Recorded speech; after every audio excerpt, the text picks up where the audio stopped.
പഴയ കാലത്ത് ഇപ്പോൾ കുംഭമേള, മാഘമേള, പുഷ്കരമേള ഇതൊക്കെ പല തീർത്ഥഘട്ടങ്ങളിലും പൂർവാചാര്യന്മാർ ചിട്ടപ്പെടുത്തിയിരിക്കുന്നത് ഇന്ന ദേശത്ത് ഇന്ന കാലത്ത്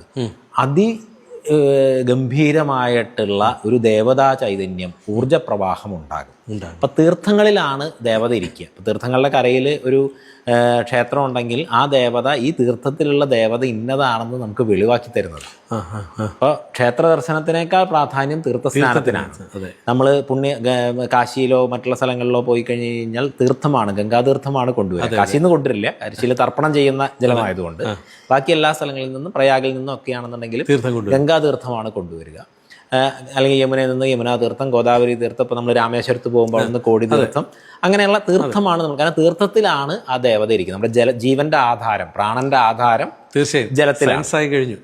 അതെ. അപ്പോൾ ആ തീർത്ഥത്തിൽ സ്നാനം ചെയ്തുകൊണ്ട് ആ സമയത്ത് ആ തീർത്ഥത്തിൽ സ്നാനം ചെയ്ത് അവിടെ ജപമോ പാരായണമോ നിത്യാനുഷ്ഠാനങ്ങളോ ഒക്കെ ആയിട്ടുള്ള ആധ്യാത്മിക സാധനയിൽ ഏർപ്പെടുമ്പോൾ ഈ ഊർജപ്രവാഹം നിങ്ങളുടെ ഉള്ളിലേക്ക് നിങ്ങൾക്ക് അനുഗ്രഹമായിട്ട് പ്രവേശിക്കും.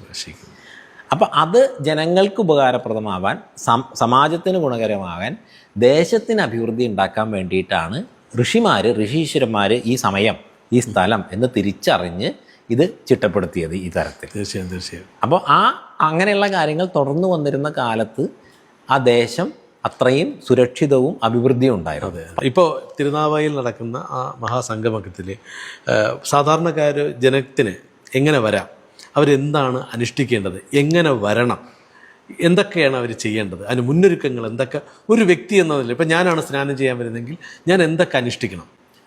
നമ്മൾ പ്രയാഗ്രാജ് കുംഭമേളയുടെ സമയത്ത് പല മീഡിയകളോടും നമ്മൾ ഈ പറഞ്ഞൊരു കാര്യമാണ്. സാധാരണ കേരളത്തിൽ അതെ, സാധാരണഗതിയിൽ ഇതിൽ ഒരു അനുഷ്ഠാനത്തിൽ പങ്കെടുക്കാൻ നിങ്ങൾ പോകുന്നതിന് മുന്നോടിയായിട്ട് നിങ്ങളെങ്ങനെ നിങ്ങളെ സ്വയം ക്രമീകരിക്കണമോ അങ്ങനെ നിങ്ങൾ സ്വയം ക്രമീകരിക്കുക. അതിൻ്റെ കുറച്ച് ദിവസമെങ്കിലും ആഹാരങ്ങളും മറ്റുള്ള കാര്യങ്ങളും ഒക്കെ ഒന്ന് നിയന്ത്രിച്ച് ജപവും കാര്യങ്ങളിലൊക്കെ വന്നു കഴിഞ്ഞാൽ ഈ ഒരു ഊർജ്ജപ്രവാഹത്തെ കൂടുതൽ ശുദ്ധിയോടെയും ശക്തിയോടെയും നിങ്ങൾക്ക് സ്വീകരിക്കാൻ പറ്റും. പിന്നെ ജനുവരി 3 മുതൽ ഫെബ്രുവരി 15 വരെ, അതായത് പൗഷ പൗർണമി മുതൽ ശിവരാത്രി വരെയാണ് മാഘമാസകാലം. ഇപ്പോൾ പ്രയാഗ്രാജിലൊക്കെ ഇത് അത്രയും സമയമാണ് നടക്കുന്നത്. അതിനെ കൽപ്പവാസം എന്നുകൂടി പറയും. കാരണം ഈ സമയത്ത് ഇത്തരം വൈശിഷ്ട്യമുള്ള പുണ്യതീർത്ഥങ്ങളുടെ കയ്യിൽ ഈ മാഘമാസത്തിൽ നമ്മൾ സ്നാനം ചെയ്ത് ജപപാരായണ അനുഷ്ഠാനങ്ങളുമായിട്ട് കഴിയുന്നത് ബ്രഹ്മദേവൻ്റെ ഒരു ദിവസം ഒരു കൽപ്പകാലം തപസ് ചെയ്താലുള്ള ഫലമാണ്. കൽപ്പവാസം എന്നും കൂടി പറയും. അപ്പോൾ ഇവിടെ പക്ഷെ നമ്മൾ ഈ ഒരു ആദ്യത്തെ ഒരു സംരംഭം എന്നുള്ള നിലയിൽ ഇത്തവണ ജനുവരി 18 മൗനി അമാവാസി തൊട്ട് ഫെബ്രുവരി 3 മാഘമാസത്തിലെ മകം നക്ഷത്രമാണ് മാഘമാസത്തിലെ ഏറ്റവും പ്രാധാന്യം. മകം വരെയാണ്, ഫെബ്രുവരി 3 വരെയാണ് അവിടുത്തെ വിശേഷാൽ പരിപാടികൾ നടക്കുന്നത്. അപ്പോൾ ജനുവരി 3 മുതൽ ഫെബ്രുവരി 15 വരെ അവിടെ സ്നാനം ചെയ്ത് അവിടുത്തെ ക്ഷേത്ര ദർശനവും ജപവും പാരായണവും കാര്യങ്ങളൊക്കെ ചെയ്യുന്നത് ഒരേപോലെ വൈശിഷ്ട്യമാർന്നതാണ്. അപ്പോൾ ഈ സമയത്ത് ജനുവരി 18 മൗനി അമാവാസിയിൽ തുടങ്ങി ഫെബ്രുവരി 3 വരെ, അതിൽ ആ ഒരു പക്ഷം എന്ന് പറയുന്നത് ഈ മാഘത്തിന് 2 തരത്തിൽ കണക്കാക്കും. പൂർണിമയിൽ അവസാനിക്കുന്നതായിട്ടും അമാവാസിയിൽ അവസാനിക്കും. 2 കണക്കാക്കലുകളിലും പെടുന്ന പക്ഷമാണിത്. മാഘഗുപ്ത നവരാത്രിയാണ്. ദശമഹാവിദ്യകളെ സാധിക്കുന്ന ഗുപ്ത നവരാത്രി എന്ന് പറയുന്ന അതിവിശേഷമായ സമയമാണ്. 19 പ്രതിപദം തുടങ്ങി വരുന്നത്. 19 ധർമ്മധ്വജ ആരോഹണം, അവിടുത്തെ മഹോത്സവത്തിൻ്റെ ധർമ്മധ്വജ ആരോഹണം. അതിനുശേഷം വരുന്നത് ഒരുപാട് വിശേഷപ്പെട്ട തിഥികൾ, അതായത് ഗണേശ ജയന്തി, വസന്ത പഞ്ചമി, അത് സരസ്വതിക്ക് ഏറ്റവും പ്രാധാന്യമായിട്ടുള്ള ഒരു ഇതാണ്. ഗണേശ ജയന്തി എന്ന് പറയും ഗണേശ ഭഗവാൻ തിരുവവതാരമെടുത്ത സമയമാണ്. പിന്നെ രഥസപ്തമി, അത് സൂര്യൻ്റെ ഇതാണ്, നവഗ്രഹങ്ങൾക്കേറെ പ്രാധാന്യമുള്ള സമയമാണ്. ഭീഷ്മാഷ്ടമി, വിഷ്ണു സഹസ്രനാമം ഭൂമിയിൽ അവതരിച്ച ദിവസമാണ്. പിന്നെ ഈ ഗുപ്ത നവരാത്രിയുടെ മഹാനന്ദ നവമി, ഗുപ്ത വിജയദശമി, പിന്നെ ജയ ഏകാദശി. ജയ ഏകാദശി പാപമോചനത്തിന് കൂടി, സാധാരണ പുണ്യവർദ്ധനവിനാണ് പാപമോചനത്തെ കൂടി ലക്ഷ്യമാക്കുന്ന ഏകാദശിയാണ്. പിന്നെ മാഘ പൂർണിമ, അന്ന് തന്നെയാണ് തൈപ്പൂയം. അപ്പോൾ അത് ഷോഡശിയുടെ അവതാര ദിവസമാണ് മാഘപൂർണിമ.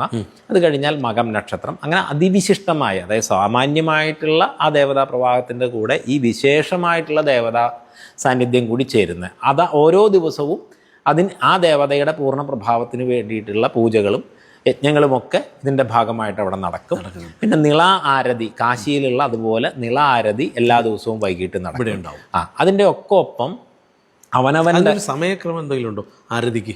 ആരതിക്ക് വൈകിട്ട് അസ്തമയ സമയമാണ് ആരതി. പിന്നെ അവിടെ മറ്റൊരു കാര്യം, ഈ 19 തൊട്ട് ഫെബ്രുവരി 3 വരെയുള്ള ദിവസം ക്ഷേത്രത്തിൻ്റെ സമയത്ത്, അതായത് രാവിലെ മുതൽ രാത്രി നട അടയ്ക്കുന്നത് വരെയുള്ള സമയത്ത് അഖണ്ഡമായിട്ട് ലോക കല്യാണത്തിനും ഈ ഭക്തരുടെ ശ്രേയസ്സിനും വേണ്ടിയിട്ട് അഖണ്ഡമായിട്ടുള്ള 9 കോടി നാരായണ ജപാർച്ചന നടക്കും. അപ്പം അതിൽ നമുക്ക് ജനങ്ങളോട് പറയാനുള്ള ഒരു കാര്യം, ഈ സങ്കല്പത്തിൽ ജനുവരി 3 പൗഷപൗർണമി തൊട്ട് അവരവരുടെ വീടുകളിൽ ഈ ഒരു സങ്കല്പത്തിൽ ഒരു വിളക്ക് കത്തിച്ച്, ഒരു തവണയാണെങ്കിൽ ഒരു തവണ, ഒരു ഉരുവാണെങ്കിൽ ഒരു ഉരു, അല്ല എത്ര 108 ഉരുവോ അങ്ങനെ പറ്റുന്ന രീതിയിൽ. ഇപ്പോൾ ഒരു ദിവസം 1 പറ്റുള്ളൂ, രണ്ടാമത്തെ ദിവസം 108 പറ്റൂ, അതൊന്നൊരു ഭേദമല്ല. എത്ര തവണ നിങ്ങൾക്ക് കഴിയാമോ അത് അവനവൻ്റെ ശ്രേയസ്സിനും ഈ ദേശത്തിൻ്റെ രക്ഷയ്ക്കും സങ്കല്പിച്ചുകൊണ്ട് ഈ മഹാമാഘ മഹോത്സവത്തിന് സമർപ്പിച്ചുകൊണ്ടുള്ള ഒരു ജപാർച്ചന ചെയ്യുക എന്നുള്ളതാണ്. എല്ലാ ദിവസവും ജനുവരി 3 തൊട്ട് ഫെബ്രുവരി 15 വരെ അവിടെ വരുന്ന സമയത്ത് അവിടെ നടക്കുന്ന അഖണ്ഡ ജപത്തിൽ പങ്കാളിയാവുകയും ചെയ്യുക. അതോടൊപ്പം തന്നെ ചെറിയ ക്ഷേത്ര സമിതികളോ ഭക്ത സമിതികളോ അങ്ങനെയൊക്കെയുള്ള ചെറിയ കൂട്ടായ്മകൾ അവരെല്ലാവരും ചേർന്ന്, ഇപ്പോൾ മാഘത്തിൻ്റെ വൃക്ഷം അശ്വത്ഥമാണ്, ആൽവൃക്ഷമാണ്. ആൽവൃക്ഷങ്ങളെ സംബന്ധിച്ചിടത്തോളം രക്ഷാദേവതകളുടെ സ്ഥാനമാണ്. ഇപ്പം നമുക്ക് പഴയ കാലത്ത് ക്ഷേത്രങ്ങളോട് ചുറ്റും ധാരാളം ആൽവൃക്ഷങ്ങൾ, ഇന്നത്തെ കാലത്തൊക്കെ റോട്ടിലേക്കും ഒക്കെ ഇറങ്ങി വന്നിരുന്നതാണത്. പക്ഷേ ഇത് വ്യാപകമായിട്ട് അത് വെട്ടി നശിപ്പിക്കപ്പെട്ടിട്ടുണ്ട്.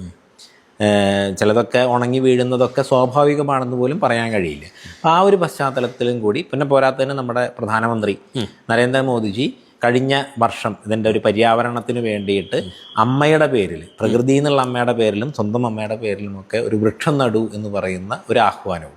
അപ്പോൾ അതിനെ കൂടി ചേർത്തുകൊണ്ട് ഈ മാഘമാസത്തിൻ്റെ അശ്വത്ഥ വൃക്ഷം രക്ഷാദേവതകളുടെ, നമ്മുടെ ദേശത്തെ, നമ്മുടെ കുടുംബത്തെ, നമ്മുടെ നമ്മുടെ രാഷ്ട്രത്തെ ഒക്കെ രക്ഷിക്കുന്നതിന് വേണ്ടിയിട്ടുള്ള രക്ഷാദേവതകളുടെ ആവാസസ്ഥാനമായിട്ട് ഒരു ആൽവൃക്ഷം നട്ട് അതിനെ സംരക്ഷിക്കുക എന്ന് പറയുന്ന ഒരു സന്ദേശം, പ്രകൃതിയുമായി ലയിക്കുക എന്ന് പറയുന്ന രീതിയിലുള്ള ഒരു സന്ദേശം കൂടി നൽകുന്നുണ്ട്. പിന്നെ ഏത് തരത്തിൽ അവിടെ വന്നാലും സ്നാനമാണ്. ഇപ്പം നദീ ആരാധന